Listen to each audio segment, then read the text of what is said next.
বসন্তকাল আসলে পরে গাছগাছালির মজা সবাই মিলে উড়িয়ে দিল কিশলয়ের ধ্বজা। সেজে গুজে চলল সবাই উৎসবে যোগ দিতে। শিমুল পলাশ সকলের মাথায় টকটকে লাল ফিতে। কৃষ্ণচূড়ার আগুন রঙের ওড়না চুড়িদার, রাধাচূড়ার মতো আছে স্বর্ণ চুরির কাজ। জারুল পারুল ভাই বোনেতে করছে কি হাঙ্গামা, ওদের যে চাই গোলাপি আর বেগুনি রঙের জামা। আলোকসজ্জার নইলে কি আর তেমন শোভা খেলে, অমল তাসের ঝাড়ে সোনার ঝাড় লণ্ঠন ঝোলে। মুখ লুকিয়ে শুকিয়েছিল মাদার গাছের ডালে, দক্ষিণ হাওয়ার খবর পেয়ে সাজলো লালে লাল। ভিনদেশি এক অতিথি এলো সাকিব মাদিরাই, নামখানি তার ছায়া তরু রূপের সীমানায়।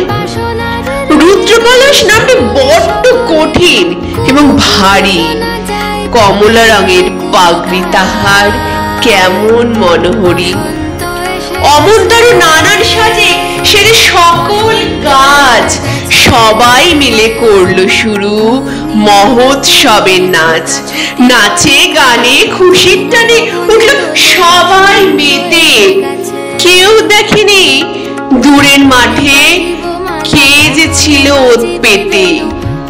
হিংসুটে এক কালবৈশাখী হঠাৎ এলো তেরে, ঝাঁপিয়ে বলে গাছগাছালি সজ্জা নিল কেড়ে। ফেললো চিরে নতুন জামা, ছাকিয়ে দিল চুল, পথের ধারে লুটিয়ে দিল সদ্য ফোটা ফুল। ধ্বংসলীলা সঙ্গ করে উধাও হলো শেষে। কেন এমন দুঃখ এলো হাসি খুশির দেশে? আসলে কি এমনি করেই জীবন ধারা বয়? সুখের ভীষণ কাছেই থাকে দুঃখ পাওয়ার ভয়। ফুল ফোটানোর মাসেই আসে কালবৈশাখীর হানা, বিপদ কোথায় লুকিয়ে পড়ে যায় না তাকে জানা।